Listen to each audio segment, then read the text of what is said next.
Yeah, so I'm going to be talking about radiance fields and the future of generative media. This is actually a talk I gave at 3DV, the 3D Vision conference, like 2 weeks ago. I was one of the keynote speakers there. So you're getting exactly that experience. Sorry if you attended 3DV. I don't know. Maybe someone did. So I have like an about me slide, but Dan already said all that good stuff. I came up through Berkeley. I worked on kind of inverse rendering systems. And then at Google, I've worked on a bunch of stuff, but the thing I've mostly worked on for the last 5 years is NeRF. I worked on some stuff pre-NeRF that I figure it's worth kind of talking about. I helped build the HDR Plus computational photography system that the Google Pixel camera uses. That's a low light photography mode. I developed the original technology behind the first version of Google's portrait mode, which we were the first people to blur out the background of an image. I also worked on Google's portrait relighting feature, which lets you relight photos of people's faces from different angles. And I worked on some ill-fated hardware projects around AR and VR and wearables and things like that. None of this is relevant to what I'm going to be talking about today, but like this context informs a lot of how I think about things. So I thought it'd be worth touching on. And I'm happy to talk about this afterwards. So let's get back to NeRF. Here's a very toy view of a NeRF. Sorry for those of you who've already kind of internalized this, and I hope it's useful to someone. So a NeRF is just a small multi-layer perceptron that takes 3 numbers as input. So those 3 numbers are an XYZ coordinate, some location in space. The output of this MLP is just 4 numbers, RGB, a color, and then a volumetric density, tau. And this MLP describes a mapping from like a coordinate space, like a coordinate in 3D space, to a color and a density of that coordinate. Where if the density is 0, that means the coordinate's just empty space. And if the density is infinite, that means you're inside a brick wall. So you take that MLP and you wrap it inside of a ray tracer. So imagine someone gives you a NeRF that's already been trained. To render a pixel, you would just cast a ray through that pixel and fall it out into space and grab coordinates along that ray. And then you feed all those XYZ values into that MLP. And you get as output a bunch of colors and densities that you can alpha composite together. So you walk from the back of the ray up to the front, and you let opaque things clobber stuff behind them. And then when you're done, you have the color of that pixel. And then to train a NeRF, you initialize the weights of the MLP to be random, and you do gradient descent against the rendering loss. So you just repeatedly render the NeRF, compare the rendering to the RGB values of your input images, and then you backpropagate the gradient of the difference between those things through the rendering engine and then onto the MLP.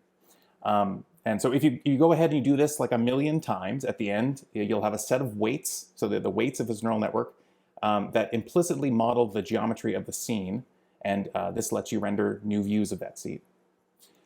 So here's a representative result of kind of where NeRF is in terms of quality and scale. This is from a paper called ZipNeRF that we published almost 2 years ago now, where we achieved pretty close to photorealistic results on large-scale environments. This here is actually my house. This is the house I lived in 2 years ago. And we made this by just taking a couple thousand photos of the house and then training a ZipNeRF model for about an hour. This video actually went viral on Reddit after we posted the project page. So my wife and I spent an hour reading weird Reddit comments about our house that day. My favorite was someone wrote, "You can tell this house is AI generated because it has too many chairs," which we thought was very funny. We had 2 small kids at the time, so we just had lots of chairs. Here's how this talk is going to be structured. First, I'm going to do the usual thing of reviewing recent papers from my team that we've all worked on. And then I'm going to zoom out a bit and try to give like a wider perspective on all of radiance fields as a research area, and offer some commentary on what we've been doing and where we're going with this. And then I'm going to zoom way, way, way out and talk about the broader role of radiance fields and 3D in general in our current era of generative AI and generative media. So first, back to that ZipNeRF result. So one thing you might have noticed in the rendering is that the results aren't quite perfect on shiny surfaces. That counter there should be shiny, but what's actually happening here is optimization has basically buried a little glowing specularity under the surface on the counter. And this actually looks pretty good in this one scene. It's a convincing illusion, but if you go out into the world and start photographing really shiny things, like this car here, you'll see the model has a really hard time faking these specular effects by just hiding things under the surface. The biggest issue here are these floaters, where the model just doesn't know how to explain explain away a shiny surface. So it just puts some dense, colorful stuff like right in front of each training camera. And then those are those floaters you see spinning by there. Each of those is where a camera used to be. So this really bothered us, so we fixed it. So this is from a paper called NeRF casting, which we presented at SIGGRAPH Asia a few months ago now. There's the title. So I'm going to gloss over all the details here, but the basic idea is that during ray tracing, we actually just bounce rays off of surfaces and then send them out into the world. And doing this right requires reasoning about like the roughness of the surface you're bouncing off of and how that roughness should like widen the cone of the reflected ray, which we can handle by basically using some tricks that we have for cone tracing and multi-sampling that we've built up over the years. Let's ignore all that and just look at results. You can see the car and the windows, they look shiny. The specularities are moving naturally across the surface as the camera moves. And you can really see reflected objects in those specularities. And one really cool thing here is that lamp there on the hood of the car. Nowhere in the input images was that lamp actually photographed directly. We never like tilted the camera up and pointed it straight at the top of the lamp. But the model knows that there's a lamp there. So this means that the model was able to actually recover that lamp by only looking at reflections of it in the car, which I think is pretty amazing. So the other big issue with radiance fields is rendering them quickly. And this is a paper that we had on that subject at SIGGRAPH this past summer, where we tried to take ZipNeRF and bake it out into a representation that we could not only render quickly, but that we could stream over the internet. And together that lets you fly through large scenes in real time. So I like to think of this as this idea as kind of like distillation. That's the common term in neural networks. But the same basic idea comes up a lot in something that's called transcoding, especially in the context of video formats, or something that's called baking in the context of 3D rendering. But the central idea is the same as distillation in neural network land, where you want to take a large, expensive model and distill it down to something small and fast. So in our setting, we're going to take a large and slow ZipNeRF and distill it down into what is basically a grid of small neural network-like models that we can render quickly. And the reason we have lots of small models is that we want to be able to take a large scene, like this apartment here, and chunk it up into tiles such that only one tile needs to be in memory at any given time. So if you're trying to render a scene from one camera perspective, you just grab the tile you're in and render only what you need. The key here is that each of these tiles doesn't just contain the scene content in that tile. It actually contains all information about the scene that you might need if you wanted to render from anywhere inside that tile. And so the trick to making this work is that we're basically compressing each tile's copy of the scene to discard all the high frequency detail in the scene that you won't be able to see from inside the tile because it's too far away. The spatial resolution you need just falls off dramatically as you get further away from the tile. So I'm going to gloss over all the details, but at the end we have this streamable 3D representation of the scene that we can render in real time on a laptop or a phone.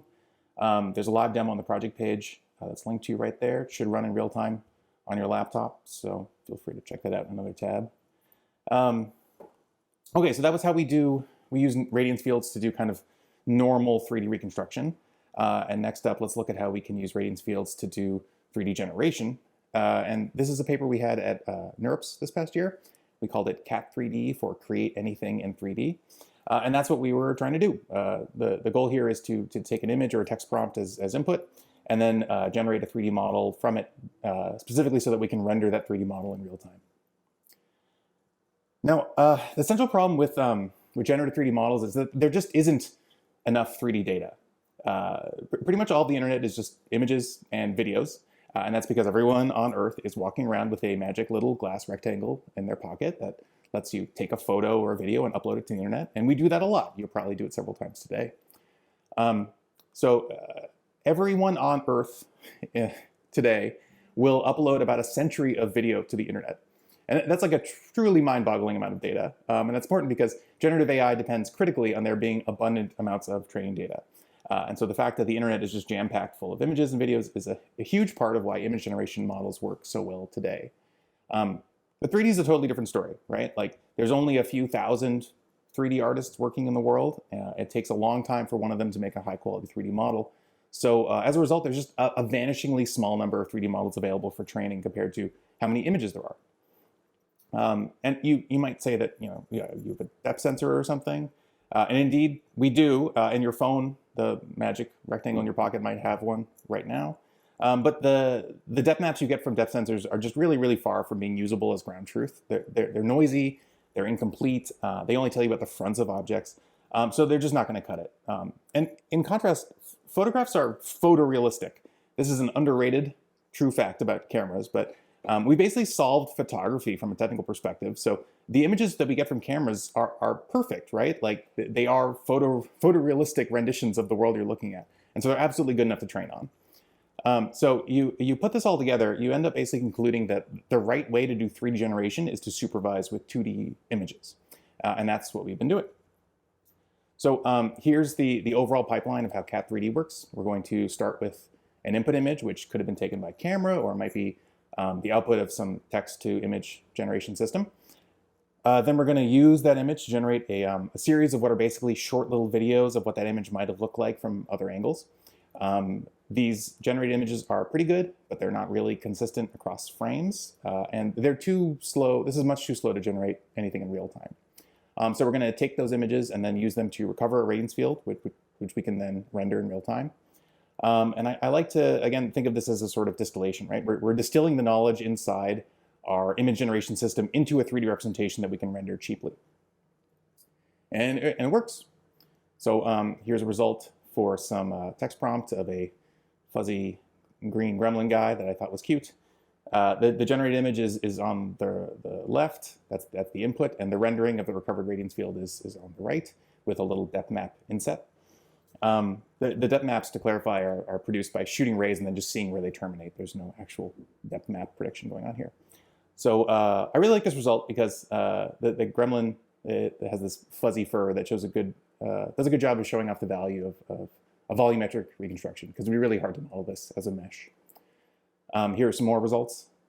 I picked these results because I thought they were fun, but also I find that it's really important to look at weird results like these when you're evaluating these systems, because otherwise it's really easy to trick yourself into thinking that a model works well when it actually doesn't. Like some generative image or 3D systems seem to work well when you ask them for frog or dog, but what they're actually doing is just grabbing a frog or dog from the training set and then perturbing a little bit. But if you ask for these funny combinations of concepts, you get these generations that you can be confident aren't hidden in the training data set somewhere. So as I said, we've distilled this radiance field down to 3D Gaussians so it can be rendered in real time on basically any hardware platform. There's, again, a project page there. You can type that in on another tab and check it out. So that was Cat3D, and you'll never guess what Cat4D is about. This is a paper that was just accepted to CVPR, so it'll be there this summer. And it's what it sounds like. We added a temporal access to Cat3D, and this lets us do 4D generation.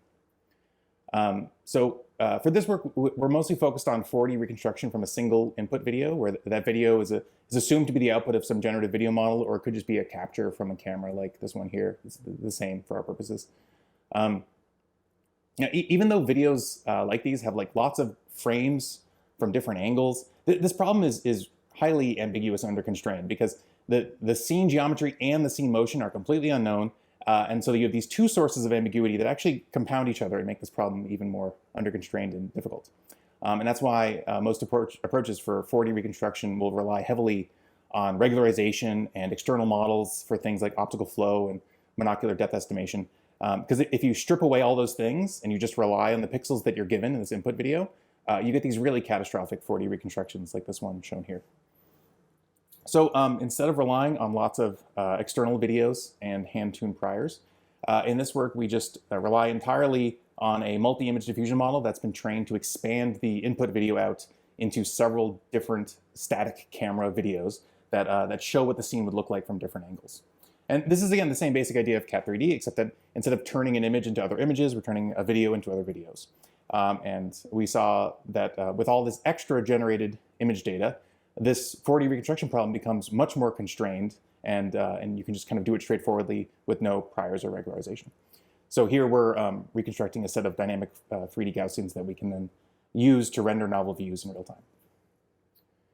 And here are some results where we just took videos generated from various other models and ran them through our system to get 4D reconstructions. And again, there's a project page that you can check out. It should run on your laptop, no problem. And a quick plug, we have a new paper that went online last month about how to do super fast 3D generation. I don't have time to get into details here, but it's a cool paper, Bolt 3D, check it out. There's the project page. It's the same basic idea, except it's feed forward instead of kind of optimized. So that was a really quick overview of the recent stuff we've been doing. And I want to zoom out a bit and talk about how I'm thinking about Radiance fields these days in terms of like the research trajectory that the community has been on over the last 5 years. So I'm going to partition Radiance fields into generations, where Radiance field V1 is just the first NeRF model. And the idea in this generation was, what if we model a scene using a field that is parameterized by a tiny, magical little neural network? And this works surprisingly well. Even if you used a really, really tiny neural network, this worked fine. But these models were slow to train and super slow to render. So that led to the next generation of techniques, which was all about swapping out that tiny neural network for like a very big voxel grid or some sort of low rank or aliased grid-like tessellation of space. The most popular method in this family is probably instant NGP from NVIDIA, but there's a lot of papers that came out around the same time and use different sorts of grid-like data structures. And using grids, it makes the model much bigger because you need pretty giant voxel grids to describe a large and detailed 3D environment. Like you're just taking space and just chunking it up into cells and saying, you know, I'm going to put this color there and that color there. But this memory cost was worth it because it made optimization quite a bit faster. It's really easy to optimize over a voxel grid. And it made rendering fast enough to be in real time without any distillation or baking. You just, if you want to know the color, you just grab it out of memory, a location. And the next generation of Radiance fields replaced those giant voxel grids with a set of volumetric particles. The most widely used model in this generation is probably 3D Gaussian splatting. Not probably, definitely. But there are lots of other models out there that take a similar approach. And the thing that they all have in common is that you've got this giant bag of kind of fuzzy-looking objects floating in 3D space. And these models are even bigger than their equivalent grid-based models. And they're kind of difficult to optimize because they're very sensitive to local minima and they need lots of heuristics to get good performance. But in practice, most people are very happy to deal with those issues because these models can be rendered very, very quickly. In large part because they look a lot like normal graphics models, right? It's not that different from a mesh. They're just a bunch of fuzzy blobs that kind of have a location that has a limited spatial support. So rendering in these models maps really well to graphics hardware because that's what graphics hardware was designed to do. It's better at that than it is at deep learning. So here's a plot where I've got speed on the x-axis and model size on the y-axis. And the first NeRF paper was deep in that lower left corner there, where the model was so small that the model weights took up less memory than the JPEGs of the training data that a model will be trained on, which is like a neat fact that people liked about the first NeRF paper. That's a ton of compression, right? That's hard to do. It's hard to beat JPEG. And the fact that you can compress things better in 3D than in JPEG is interesting. And since NeRF, we've just all kind of been moving up and to the right, where we have slowly sacrificed this idea of compression in favor of fast rendering times. So first that was with Instant GP and the other grid-based models, and then it was with 3DGS and other particle-based models. And this is a totally reasonable thing to do because rendering speed is a hugely important part of 3D models, 3D rendering. It's very much worth prioritizing. But if you talk to someone working in other AI disciplines about this, this sounds weird to them, right? Because like we can compare this to object recognition. And if you do that, it looks like we're moving backwards, right? So in object recognition and computer vision, like people start out with these sort of fast and shallow models, like mixtures of Gaussians, which looks exactly like 3D Gaussian splatting. And then they move towards hierarchical grid-based models like KD trees and SIFT features. And then everyone sort of converged to COMNETs, which is a highly compressed and tangled representation that's slow to evaluate. So in this community, the trend over time was away from fast and shallow and simple models and towards dense, compressed architectures. And this trend also holds when you look at NLP or large language models, though you have to kind of squint a bit. So first, the NLP community had shallow, flat, fast n-gram models, which I'm portraying here as a mixture of Gaussians, which is philosophically similar. And then people started adding hierarchical structure to their models in the form of parse trees and such, and then people moved to transformers. Now, I know that modern transformer models aren't actually small, but they're still much, much, much smaller than the data that they've been trained on, and they're way smaller than what an equivalent n-gram model would look like that somehow captured that same amount of information. In fact, if you talk to LLM people, they'll often say things like compression is intelligence, because they see the compression happening here as like the central thing that they are pursuing. So circling back to Radiance fields, we can kind of view this like trajectory we've been on as having started in AI land, where we had lots of compression and arguably had a kind of intelligence, though I don't really think an MLP that maps locations to colors and densities really could be said to be intelligent. And we've been moving along this continuum away from AI and towards graphics, all in the pursuit of speed. And speed is great.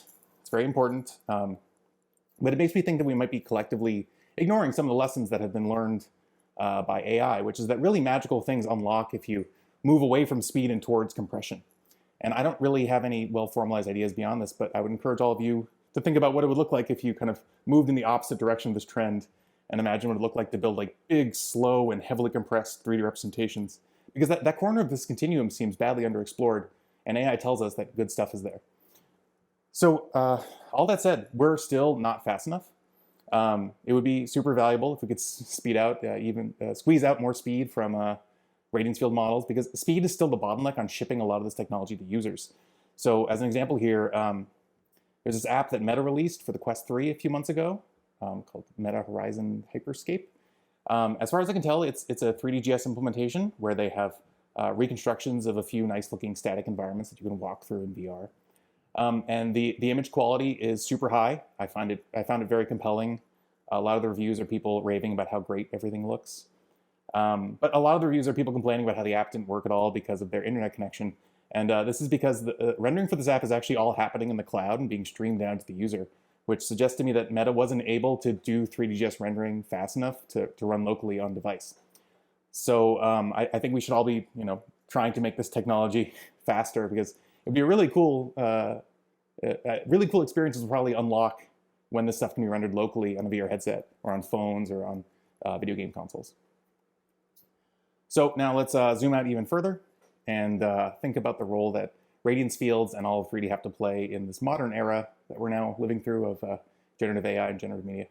So of course this means we've got to talk about the elephant in the room, which is this Sora elephant here. This is a result from Sora, which is of course the video generation model that OpenAI released, or teased about a year and change ago, and then launched a few months ago. So what is 3D for in a world where Sora and other video models exist? I think it's worth evaluating like what we're doing in this context. When I talk to 3D people about 3D in this context of generative video models and such, I usually hear the same handful of arguments about what this technology is for, and I'd like to go through these arguments one by one and just tell you what I think of them, and we can argue about them after the fact. So first, for a long time, the narrative for like why 3D matters was photorealism.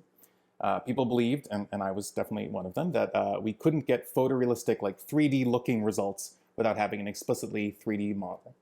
And I'm sorry to report, I think this is like pretty definitively false. This is just obviously not true if you just look at video results now. Another common narrative is robotics.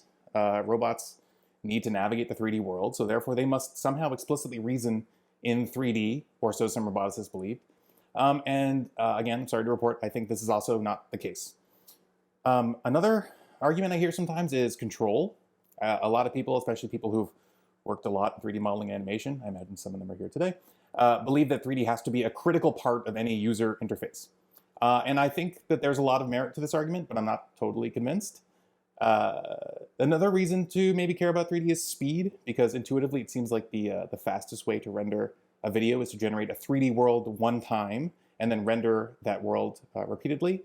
And I'm happy to report that I think this is a really excellent reason to care about 3D.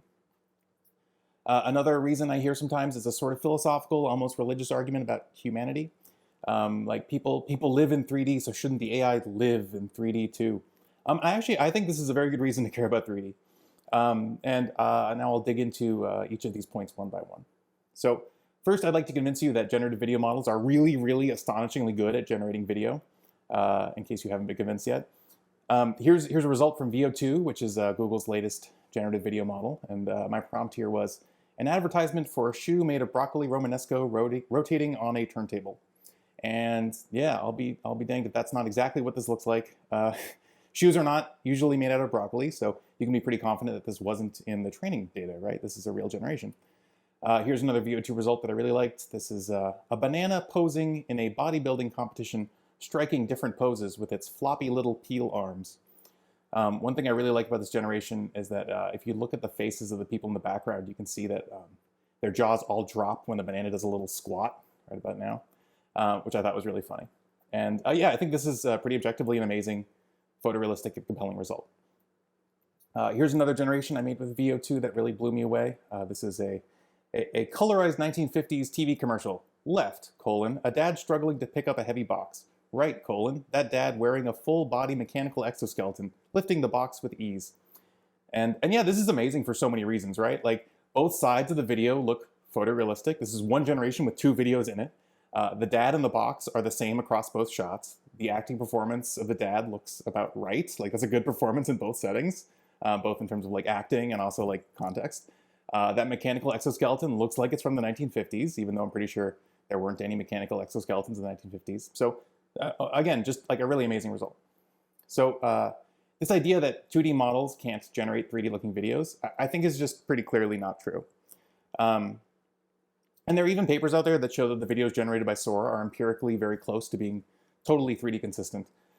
Though if you keep looking, you'll find papers that show that generated images and videos from these models can be incorrect and often are in subtle ways.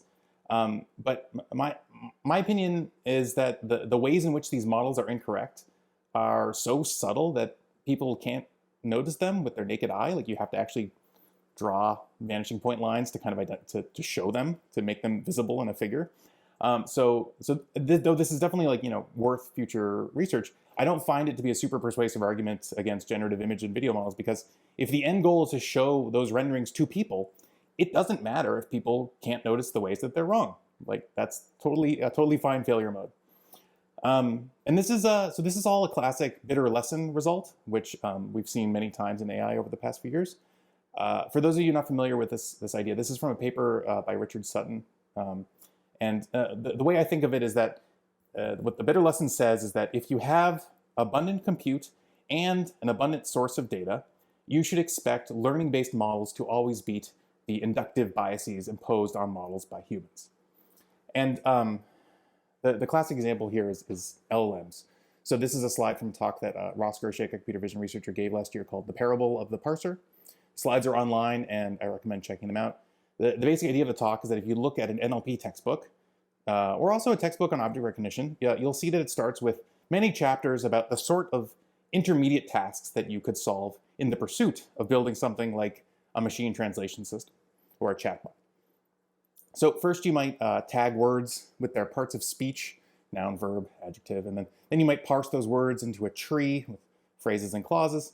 And then when you're done, you use those intermediate representations to do something like machine translation. This is how all machine translation models worked 10 years ago, or 15 years ago for sure. And the bitter lesson says, no, actually, the first several chapters of this textbook are all fake tasks.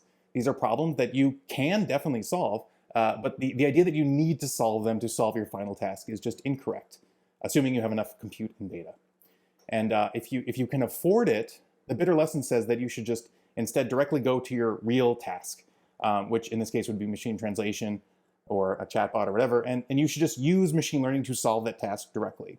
And this is indeed what we've seen happen over the last few years to natural language processing, right? This is the rise of LLMs, is all of these classic NLP models with parts of speech and parse trees just got completely displaced by a model that has no inherent inductive bias around language and is just trained on lots of data. So the bitter lesson for 3D as it relates to photorealism is that, yeah, if your goal is to make a photorealistic image or video, 3D is probably a fake task. So if you're trying to make a movie, the only deliverable that you need to be concerned about is that final grid of pixels that you're going to make. So assuming you have enough compute and data, you should just go directly after that goal.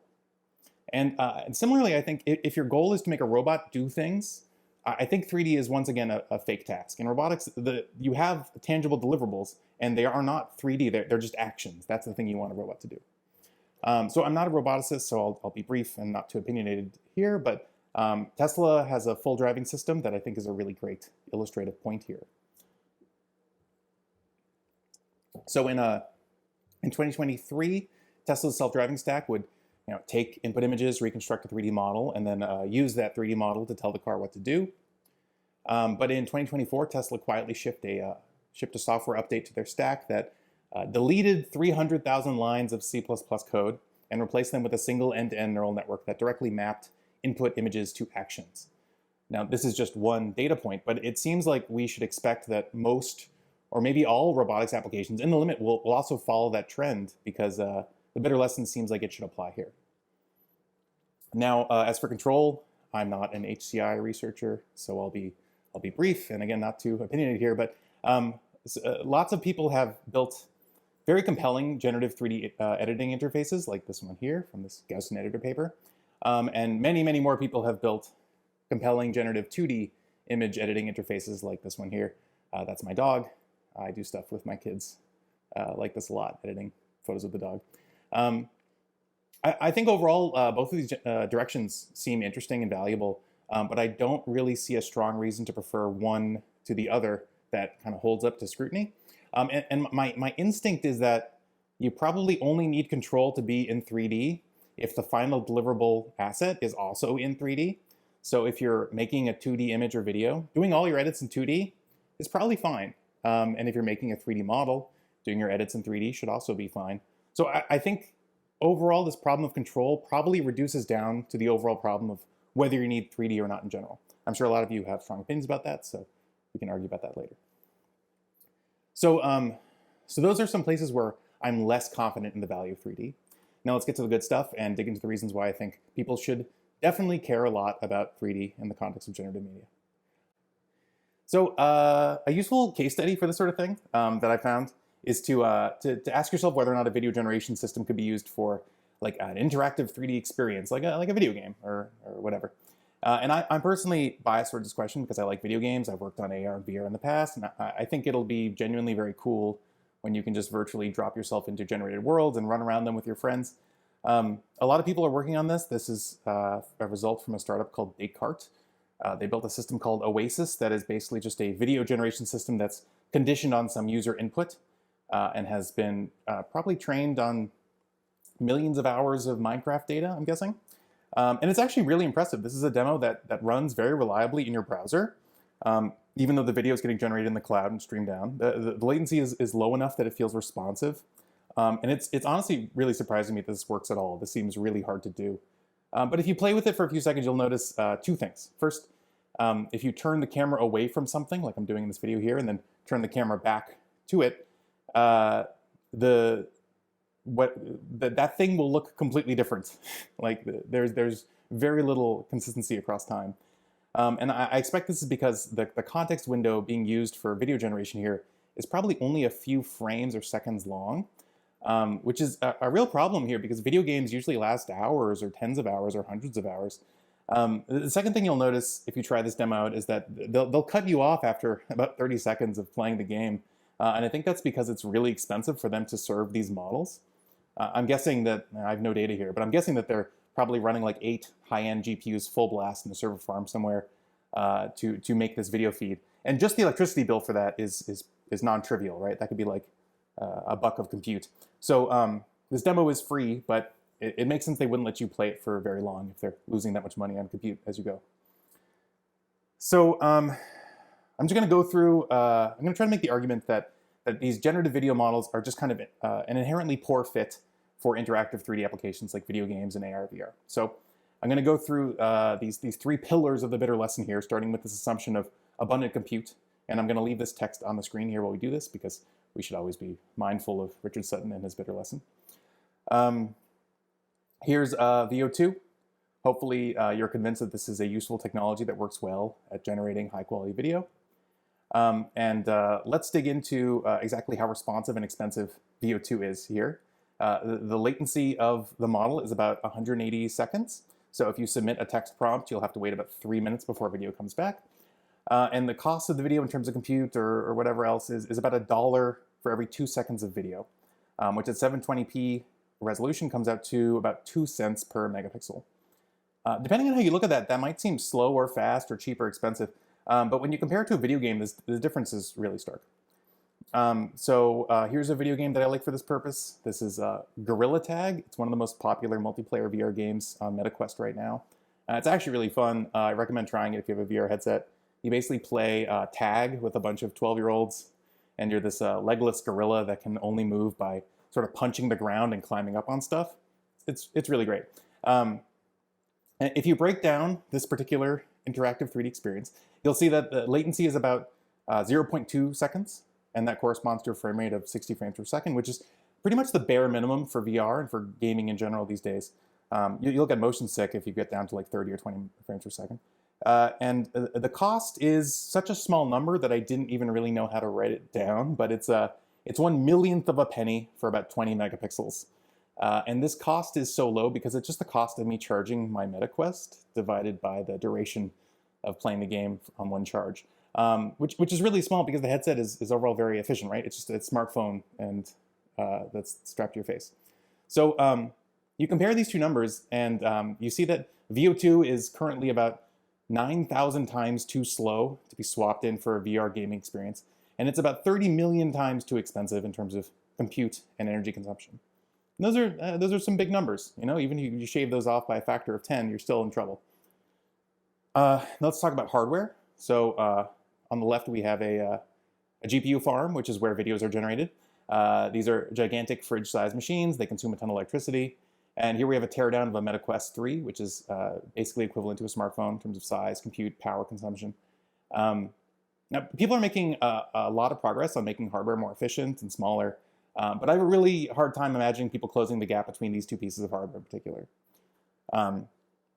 If you try to imagine miniaturizing GPUs or TPUs, you start hitting bottlenecks that actually just come from fundamental laws of physics. If you want to do a lot of flops, you necessarily have to generate a lot of heat. And one big reason why GPUs are big is that it gives them enough surface area for that heat to dissipate. And so if you had some magic way to shrink down a modern GPU to the size of a VR headset, it would probably run at when I ran the numbers, it seems like it would run at around 300 degrees Celsius, which is too hot for something strapped to your face. And another huge obstacle here is electricity, and specifically the cost of electricity. So where I live, the electricity that you would need to power 8 H100s for 40 hours costs about $40. And that's a huge expense in this setting, right? Like $40 is the normal cost to buy a video game. And here we're talking about spending that much money just to play a video game, which seems like a problem for consumers. Now, let's look at data.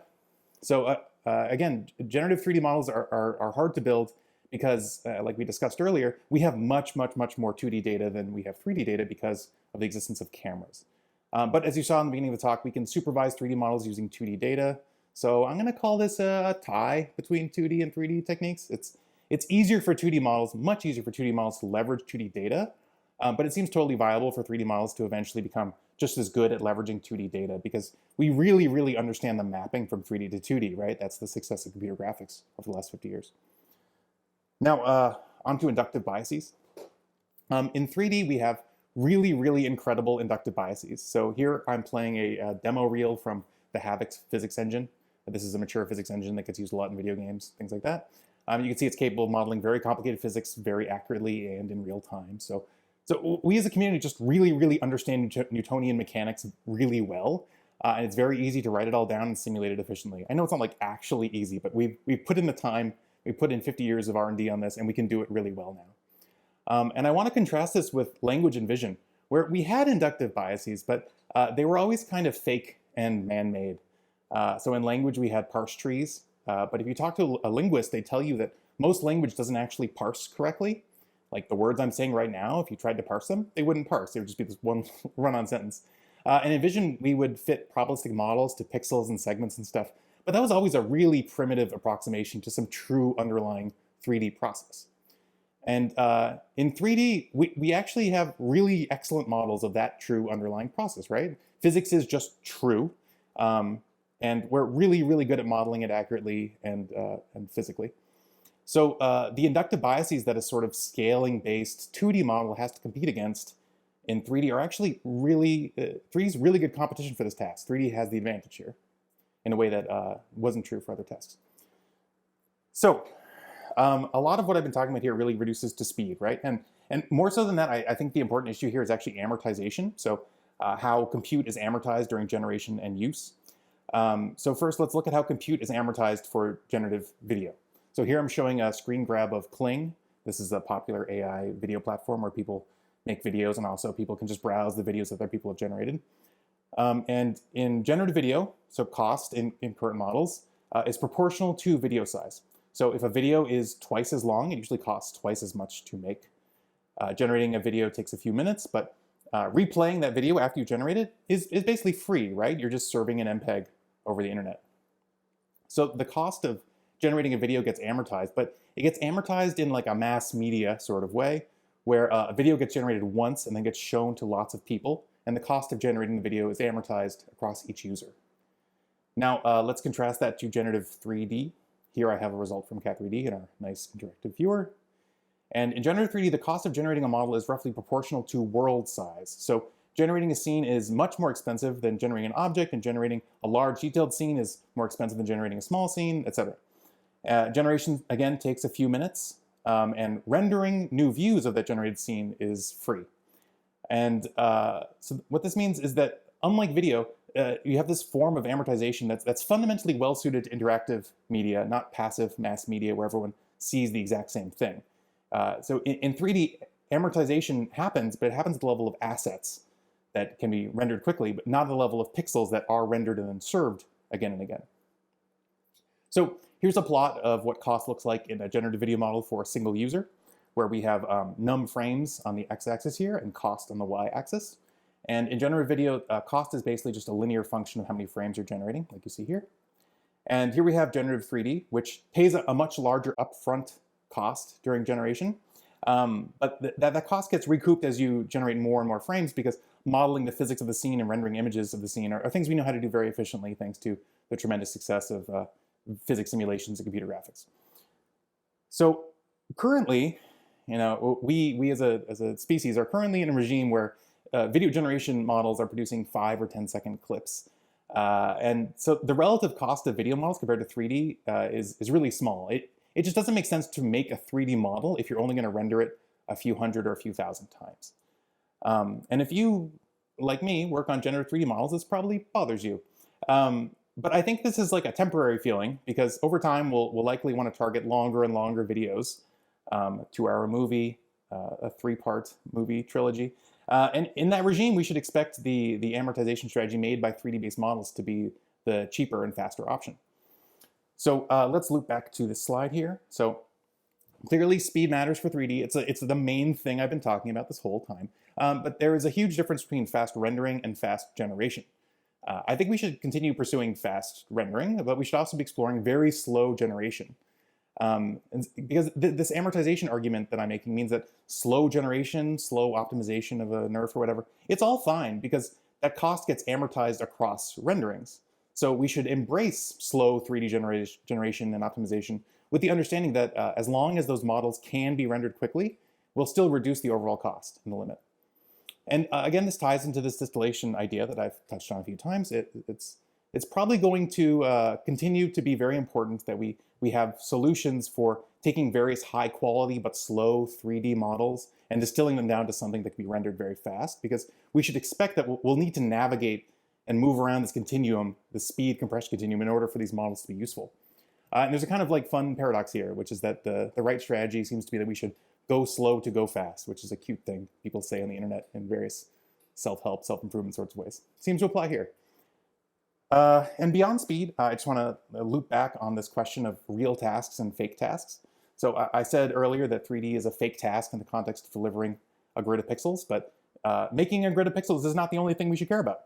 Like if your actual goal is to make a 3D environment, 3D is indeed a very real task. The easy examples of this are tasks where like the end goal is very explicitly about making something in 3D. Like CAD drafting is a very good example. If your goal is to make a 3D model of a house because you want to build it and then live in it, the final deliverable is a 3D house. You cannot live inside a video of a house. And increasingly, I've found this sort of like application-centric and human-centric view of what is or isn't a real task can be very helpful for kind of identifying places where 3D adds value. So if you're evaluating a task, you should dig into the final deliverable, the real task there, and you should work backwards from that end task to determine what's actually necessary to solve it. And usually I found that when I do this, 3D usually only really matters if that end task kind of directly interfaces with the human in like a perceptual or physical sort of way. And this makes sense. Humans are 3D things. We live in a 3D world. And it seems like 3D is kind of like a default interchange format between human and computers. And I think that we as a community should increasingly just think explicitly about like the human experience and what it means to design systems for humans, especially in this like modern AI era that we're entering into. Like earlier, I talked about Tesla's self-driving system, which is just a learned mapping from pixels to actions. But if you drive in a Tesla and you engage the autopilot, it will still show you a very detailed 3D model of the environment you're in. And they wouldn't do this for no reason, right? Like they're going through the trouble of reconstructing a 3D model from RGB images just to show the human in the car what the car can and can't see. And I think, again, this reinforces this idea of this like human-centric view of 3D. Like even if our robots aren't natively thinking in 3D, whatever that means, there's value in being able to show the inner workings of our robots' minds to the humans that they serve. And going back to this video game analogy, I think, again, this 3D persistence, this idea that like the player of a game exists in a persistent 3D environment, it's a core component of the experience, right? Like if I'm playing a game and I leave my house at the beginning of the game and go on a 40 or 140 hour adventure and come back, it's really critical to the experience that like the village is the same place I left, right? Like otherwise, like, well, what am I doing? And if I'm playing a multiplayer game with a friend online, it really matters that we both believe that we're having a shared experience and that we're observing the same things and existing in the same world. Otherwise, what's the point of the whole endeavor? And having everything be explicitly grounded in 3D, it guarantees this in a way that like some sort of multiplayer video generation model doesn't really seem like it should be able to guarantee easily or maybe at all. So just to wrap up, so 2D methods will probably beat 3D algorithms in terms of capabilities like image quality, etc. now and moving forward. This is because scaling just fundamentally favors 2D. And it's okay to be unhappy about this if you're like a 3D booster. I'm a little annoyed by this, that's fine. But there are reasons to care about 3D. They are speed, but probably only because of amortization and probably only in this like interactive media sort of setting. And also human compatibility, you live in 3D. And we should pursue 3D models that are fast to render because, again, speed is like the primary value of 3D that can generate high quality 3D content slowly. It's fine if generation is slow because you can always amortize and distill. And 3D is a long-term bet here, right? Like 2D models will likely be the first in terms of new capabilities, but they'll be expensive. And 3D provides a path for making those capabilities faster and more scalable. And this can be discouraging, but you don't be discouraged. Like long-term research problems are good. They often have big payoffs at the end, and they're the most important things you can work on. And much of the value of 3D seems to be due to human factors, right? We move in 3D, we live in 3D spaces, we see in 3D. And I think we should just lean into it, Like it's fun to think about how your work will actually impact humans in terms of applications and kind of increasingly I found myself embracing this idea that like this work touches on a fundamental aspect of the human experience. And that's it. Thanks.